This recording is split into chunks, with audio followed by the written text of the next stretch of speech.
What's going on, guys?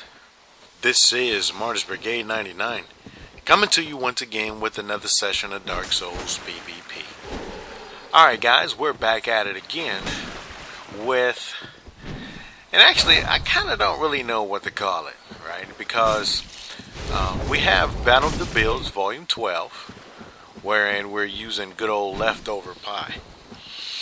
Right, and since this is another dual wielding series, I don't know if I should just go ahead and call it Battle of the Builds Volume 12B, or should I just create a playlist full of dual wielding combinations, so that, you know, to the extent that you're kind of interested and, you know, kind of starting up with dual wielding, you'll kind of have a little bit to look at. Right, so I'm still thinking, but at least up to this point, this will be titled Battle of the Builds, Volume 12B. Alright, before we get started into it, I'd like to give a thanks and shout out to good old DeadRose for his awesome demonstration of his build. And actually, this is kind of like a claw slash halberd, balder side sword type of build. And I think he did a awesome job at using it. Now, I mean, first and foremost, this was definitely a difficult series for me, mainly because it is so hard fighting against a Darkwood Grain Ring user.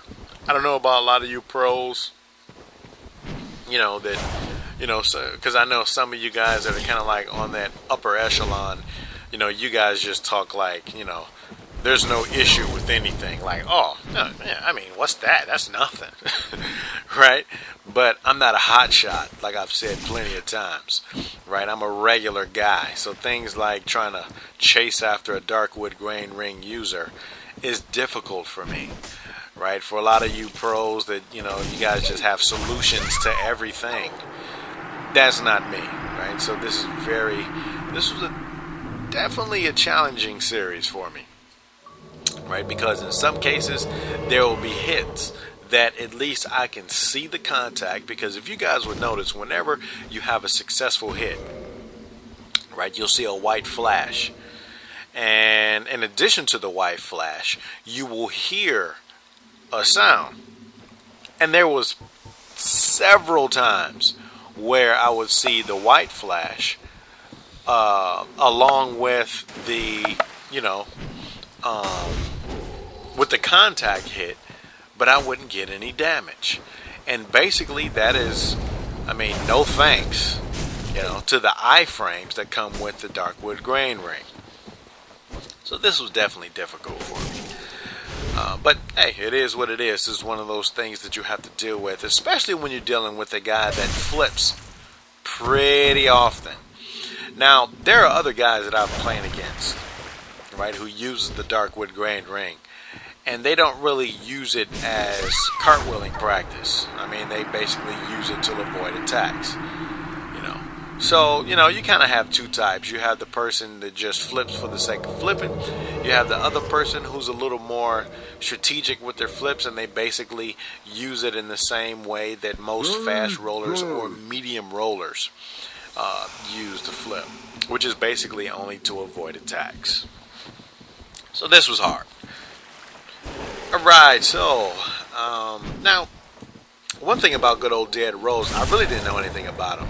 As a matter of fact, he was recommended to me from one of my subscribers. I guess he kind of faced him, and he's like, holy camole, hey dude, I mean, I kind of met up with this guy. He was a dual wielding claw slash halberd dude, and he was pretty handy with that halberd. I mean, you might want to showcase him, because he definitely tightened me up. So, I think good old DeadRose either left a comment or he sent me a message, but either way it go, I'm glad that we made contact, because this is another awesome showcase for a lot of you guys that are interested in experimenting with the dual wielding builds. Now, I am not yet at the point to where I feel comfortable experimenting with it. I'm still, like I said in the past, I'm still having a hard time just dealing with one or two weapons. Right? I have a hard time often with regard to just dealing one or two weapons, let alone, you know, trying to dual wield. I mean, there's so much that you have to do with regard to that. I mean, you have to find a good weapon combination. You have to find, I mean, you just have to be good at so many different things. You have to be good at invading. You have to be good at a wide variety of things. And at least up to this point, I don't think I'm ready. All right, because like I said, I'm not one of those upper tier guys. I'm an average Joe, right? I win a lot of matches. I also lose a lot of matches. For some of these guys, a lot of these upper tier dudes, either self-proclaimed or, kind of acknowledged by the community as being upper tier. A lot of those guys are kind of like in their own world. They're kind of like, well, we're so great that we only PvP at 100. Or they'll say something like, we're so awesome that, just 0 poise. Who needs anything more than 1 poise? We're great. Right? I'm far from it. As a matter of fact, a lot of my builds still have 53 poise. Right? As a matter of fact, that little that build that I think most people know me as using has 53 poise. A lot of my other builds have anywhere between 36 and 53 poise. So, like I said before, I am far from being on the upper tier level. Right, I'm not one of these kicks about only sticking at 100 because, that's just what we say you should do. I'm not on that kick. Nor am I really ready to experiment that much with anything less than 53. Now, I'm not saying I never do, right? Because there's a lot of builds that I have that do not, well, actually, I won't say a lot of builds. There are a lot of variations that I use to my builds that do not have 53 poise. Case in point, good old Kirk. I think his armor set only has 40. Right? This combination right here, I think it only has 36. Where I'm using the knight set in addition to the hollow. I think that's the hollow thief helm. So I think this build right here only has 36. So it is what it is. Probably in another few months, as a matter of fact. Perhaps I'll be ready to be kind of like on top tier status once the sequel comes out. But up to that point, like I said before, I'm having a hard enough time just trying to deal with 1 weapon and a shield, let alone 0 shield and 2 weapons. That's kind of like too much for me. Right? But until then, I'll be satisfied with getting as much practice as I can and putting forth as much as the effort as I can do to improve. Alright, so enough about that. Now, good old DeadRose, he's kind of got a lot of things going on. He's using, like I said before, he's using the claw with the Boulder Side Sword in addition to the halberd. And every now and then he might switch it out with the buckler. Now, one good thing about that claw, I think that thing kind of has some invincibility frames. Because if you notice, I just did a forward thrust with my halberd right through the roll that precedes the actual claw attack, and it didn't even touch him. So I'm thinking that that roll that precedes the actual claw attack, perhaps that might have some invincibility frames too. So just thinking, and actually that's why I'm kind of shaking my halberd right there, because I'm kind of getting ticked off. Right, because this guy is kind of rolling through everything, and I kind of get frustrated. And actually, that's another one of my weaknesses. I don't really have a lot of patience. Right, that's one thing that I could really. Well, actually, let me take that back. With regard to certain things, I don't have a lot of patience. Obviously, with having little brigades, I have to have patience. Anyone who is married, you guys know you have to have patience. So I'll just say with regard to this, I don't really have a lot of patience. So, if I'm attempting to engage and I'm just missing over and over and over again, but at the same time I can at least see the flash made from the contact and I can even hear the sound of a contact, I just start going nuts for the most part. So that's what I was doing when I was kind of shaking my halberd. That was pretty much like a show of frustration. Right. Alright, so I don't know. Maybe one of these days I might go ahead and experiment with the Darkwood Grain Ring. One reason that I don't like using it, right, because actually I have a Hornet Thief build PS3. And if you guys ever checked out the series, I think it's called Killed or Be Killed. I think. Parts 2 and 3 featured me using that build. And actually I was using the Darkwood Grain Ring a lot. And the only thing I don't like about it is, for some reason, whenever I use it, I mean, it's kind of like natural for me to just flip all the time. I don't know. I mean, whereas, you know, if I were using the fast roll or even the medium roll, you know, I would just kind of roll or evade when needed. For whatever reason, once I get that flippy, it's like just something in me just tells me to, you know, just keep flipping. Just flip for the sake of flipping. Right? So I really don't like that. Number two, another reason why I don't really use it is because, I mean, the invincibility frames and the placement. You know, a lot of these hot shots, you know, that only use the Darkwood Grain Ring and they'll just tell you to deal with it. The thing that I don't like about them is that they will not acknowledge the invincibility frames that are there. You know, they'll just say, well, I mean, I'm sacrificing a slot. But come on, dude. I mean, don't deny the fact that you have a lot of invincibility with regard to that. Now, there are some guys who are awesome with the Darkwood Grain Ring. But at the same time, they are also awesome with fast rolls. Right? So guys like that, obviously they don't need it. But there are a lot of other guys who I have seen, you know, that, I mean, even the community will acknowledge them as being good. That as far as I can tell, I never really see them go without it. So I don't know. In my personal opinion, and actually let me just kind of define what a good player is in my personal opinion. Based upon my own opinion, a good player is one that can basically adapt to a wide variety of situations. In other words, if you're the type of person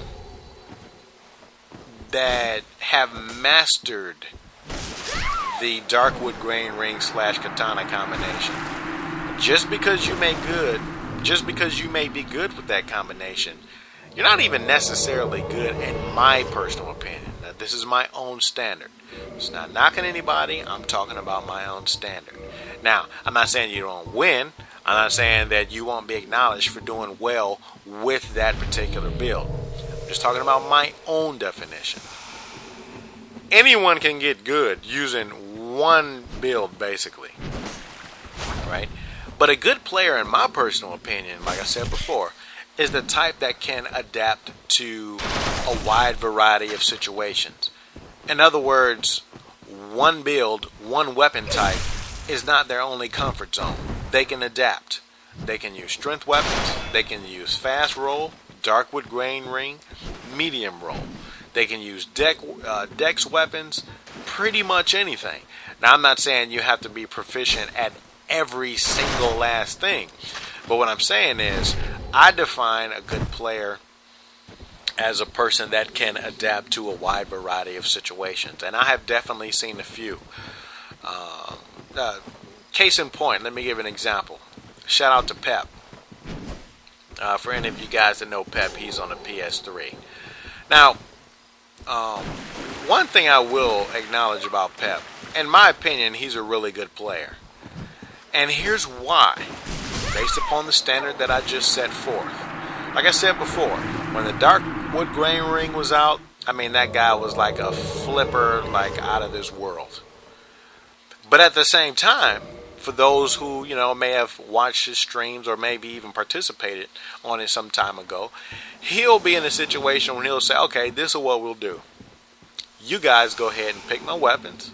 I'll summon you. You can go ahead and pick, you know, left hand, right hand, primary and secondary, and I'll go ahead and use them, and I'll fight you guys one at a time. And he was just knocking out everybody. Or he'll be in a situation where he'll say, okay, this is what we'll do. I'll just fight two of you guys. And actually, you know, he wasn't just fighting noobs. He was fighting Twitch bros. For which a lot of the guys who follow the Twitch are basically, I mean, Dark Souls fanatics, PvP fanatics in particular. And just watch him in a wide variety of situations. And I'm not saying that the guy is invincible. I mean, he definitely loses. But what I'm saying is the fact that he could adapt to a wide variety of situations, using different weapons, not just his katana Darkwood Grain Ring, but I mean, people will call out awkward combinations, Murakumo and Claw, or Whip and, Zweihander. But he would be able to adjust with them. Not only that, I've even seen him take off the Darkwood Grain Ring. And as a matter of fact, I think his record that he has in the arena on the PS3, I think is 254. I mean, I'll just say somewhere above 250. As a matter of fact, I think he did that only fast rolling. Right? So, I mean, that's just one example of what I mean by a player that I consider to be a really good player. Not just one that has his own trademark build and only uses that, but the type of player who can basically adapt to a wide variety of situations and still be relatively good. Right? And this is one of the reasons why I like to practice by using strength weapons, dexterity weapons, medium rolling, fast rolling, the whole nine. Because one day I want to be at the point to where, I can consider myself as good. Now granted, at this point, I'm far from it. But I am definitely working towards that. And that's why you guys will see me, switching from this weapon to that weapon, changing up my attack styles, may it be medium rolling, fast rolling. Now, I'm not really on the Darkwood Grain Ring kick, but I mean, I can use it if I need to. But this is another reason why. Right, in addition to, just kind of showcasing the different weapons, right, as one of the main focuses of my channel. Alright, so enough about that rant. I know, one thing about me, I kind of don't go by cue cards. Right, so it's kind of like whatever I'm thinking about at the time that I'm doing it, that's just kind of what I'm talking about. So, if I just kind of go on long rants, please forgive me. But hey, for any of you guys that are experienced with doing Dark Souls upload commentaries, you guys will know that this crap is not easy. It is definitely, especially if you're, not some big shot communications major or, have experience in journalism or something like that, which I definitely don't. This is a hard thing to do, to sit up here and ramble for 30 minutes, 20, 25 minutes at a time. But, I mean, I enjoy doing it. Right, and seeing that I have a lot of subs that enjoy the material that I upload, that's even more motivation for me to strive and improve and get better. Right? Alright, so enough about that. Now, if you guys can tell, I'm just kind of switching it up for the most part. Within the next few matches, I think I'm going to go ahead and switch to my strength build. Now, I know in the very beginning you guys saw me dressed up as Soul Lair. I mean, then a little later on I put on the Armor of Thorns. And, just right now you guys can see me going from the full Knight armor set to the Knight with the Hollow Thief hood. Now, basically those are not different builds, right? This is Xbox. I only have, I just recently have 3 builds. And, I like to give a thanks and shout out to the person who helped me out with that build. Very much appreciated. I really appreciate the help that you gave me with regard to, everything that you did and helped me get my pyromancy build together. And shout out to good old Elite. He helped me out too. Alright, but like I was saying, this is basically my dexterity build, right? And I just have different variations with it. From armor combinations to attack variations, right? Because in some instances I'll go with my Leo ring, other instances I'll just go ahead and go without the Leo ring, with my dex weapons. Now, I mean, let's just kind of talk about the dexterity build. I know a lot of guys, when they hear dexterity build, because as a matter of fact, I've seen comments. There was a comment where this guy was asking, I think he was saying something like, is it possible to have a pure dex build? As a matter of fact, I think he was saying something like, hey dude, I'm new, can you kind of help me out with a pure dex build? And a person replied to him, and he was saying, oh sure, well the pure dex build is basically 16 in strength, 40 in dexterity, and the rest you can invest in endurance. excuse me, and endurance and vitality. And you know, I'm thinking to myself like, dude, that is not a full dex build. Number one, in my personal opinion, a pure or full dex build is able to use all dex weapons. 16 strength will not enable you to use all dex weapons. Now, it will allow you to use a lot of dex weapons. But keep in mind that the Murakumo is also a dex weapon. The server is also a dex weapon. And even though it's a curved great sword, it's considered to be a dex weapon. Right? And this is why, because I remember a while back, somebody saw my stats on my dex build. And they said, well, I mean, because there's police everywhere around here. He's like, well, that actually, that's not a dex build. That's a quality build. Everyone has to get technical around here. That's not a dex build. It's a quality build. I'm like, dude, I mean, call it what you want, but my build enables me to use the Murakumo with one hand. You need 28 strength to be able to use the Murakumo, right? So in other words, a full dexterity build, in my personal opinion, will allow you to use all of the dexterity weapons. The same can be said with strength. Like I said before, you have different levels of strength builds. Now, you can have, a straight up strength build that, you can use all the strength weapons. Or you can use the variation that I have. My variation is basically the variation that will allow me to use Black Knight weapons. Because unlike other strength weapons, Black Knight weapons require for you to have 18 in dexterity, whereas most strength weapons do not have a dexterity minimum requirement. Right? So either you can go 18 and 40, or 18 and 50, or even in an extreme case, 18 and 50, I think it's 58 for the Smo's hammer, to the extent that you may want to use it in one-handed. Or, like I said before, you can just use the variation where I use the 18 and 40. So, if you want to go full dexterity, that's basically 28 and 40. But there are several variations to the strength build, like I said before.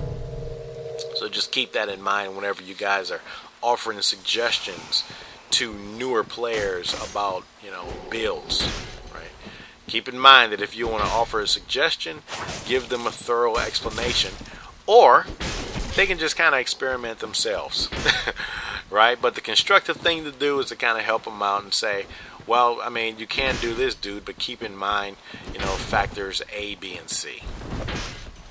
Alright, so enough about that. Now, this guy's using this claw pretty good. Now, the claw is basically a weapon that I've stayed away from. Mainly because, it really does crappy damage, but, there's some guys out there that are awesome with the claw. 100% awesome. Now, I'm definitely not at that point yet, but as a matter of fact, I don't think I'll ever kind of experiment with that claw. It's just kind of too much for me. But I know, shout out to Spades. He's all, I can't even say pretty good. He's awesome with that claw slash. I think it's kind of like a cleric that uses a claw slash claymore combination. And I'm pretty sure some of you guys may be familiar with this channel. If not, go ahead and check it out. It is SFC Spades RPG. He's widely known on Xbox to a lot of those PvP circles. So yeah, he's definitely good with that claw. As a matter of fact, you guys want to see some good claw action, I'm pretty sure he has some videos with him using it. Right? But I just say all that to say that, whereas, maybe myself may not be good with the claw, there's definitely a lot of guys out there that is handy with it. Spades, I did a Battle of the Build series with good old I'm the Nooka, and a number of other guys out there that is handy with it. Alright, so I'm finally pulling out my strength build. I figured I'll go ahead and mix it up a little bit. right? Because, I mean, I was kind of switching up with a lot of the dexterity weapons, so I said, you know what, why not just go ahead and pull out a second build for these last few matches, kind of switch it up a little bit, add a little variety. Alright, so he kind of missed that parry because that was an unlocked dead angle rolling attack. So, you know, he was probably thinking to himself, like, come on, dude, that timing was right there. And actually, I can kind of relate to that because there's been plenty of times, you know, where I'm thinking to myself, like, come on, dude, that timing was on point. But, I mean, you know, you don't know if your opponent is dead angling. You don't know if you're missing due to lag. You know, there's a lot of factors in there that could kind of help to explain, you know, why certain things aren't successful. And this is why one thing about me, I never get caught on, you know, kill-death ratio or how often I lose to something. Because, you know, there's a lot of reasons why anyone loses. You know, some of those reasons, I mean, you have to think about lag. You have to think about how many times, you know, you lose due to being one-shotted. I mean, there's so many factors in there, and that's why I say it's better to just concentrate on your tactics than to look at things from a, you know, win-lose type of approach, right? Because that's definitely kind of misleading. Because in other words, I lose a lot to dark bead, right? So if you're just kind of looking at win-lose, and you know, you have a lot of checks in the lost column because you're, you know, being one-shotted all the time, is that really an indicator of anything? I mean, not in my opinion. So it is what it is. Alright, so we're back at it with the club, and we're going to go ahead and try some club action. Now, one thing that I will say, some of these strength weapons, they really have a lot of potential. But, you know, they're just lacking in some of these cases. Definitely lacking.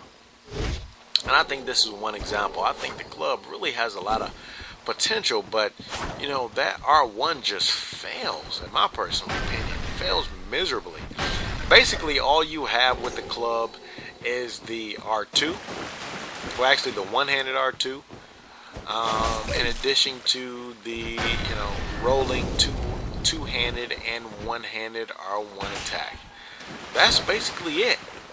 Now, I heard there are some guys that are kind of awesome with the club, you know, but I haven't really seen that many people. And I think that's one of those weapons where you definitely have to experiment with while playing unlocked, right? Because that one-handed R1 is so awkward that, you know, staying locked on and trying to hit with it, especially faced against a Darkwood Grain Ring user, I mean, you're just basically asking to get beat up on because you're gonna miss a lot. And actually, I thought that would have been a dead angle hit because of the wide arc of that gargoyle halberd. But I missed. Alright, that's another check in the L column. Loss for me. Alright guys, well this is pretty much the end of it.